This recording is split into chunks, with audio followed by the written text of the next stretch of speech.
Section 4-2, Part 1. Let's look at this reading problem. 1 astronomical unit, AU, is the average distance between Earth and the Sun. It is approximately 93 million miles. Express the distance in scientific notation. 93 million is 93 and 6 zeros.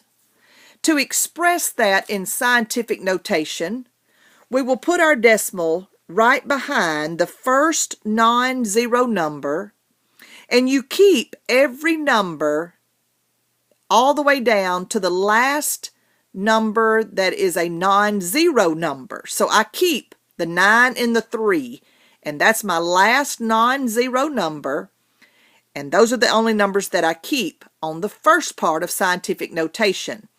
Scientific notation, remember, is a product. You're multiplying two values, the first one being greater than or equal to 1, but less than 10, and the second number is 10 to some power.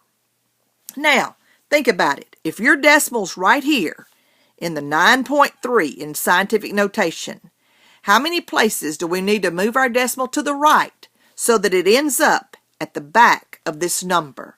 Because in standard form, every decimal is at the very back, behind the last digit to the right.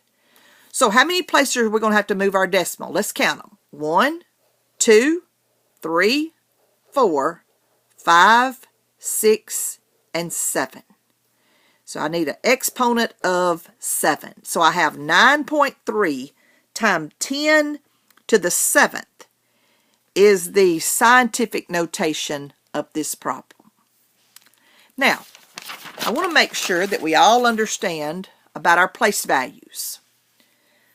I've listed a number here, and I've listed their place value above it. This number's in the ones place. 1 is in the tens place. 2 is in the hundreds place. That's really with an S, hundreds. 3 is in the thousands place. 4 is in the 10,000s. 2 is in the 100,000s. 6 is in the millions. And 5 is in the 10 millions, and so forth on. 100 millions, and so forth on. But I just wanted to make sure that we all have an understanding about place value.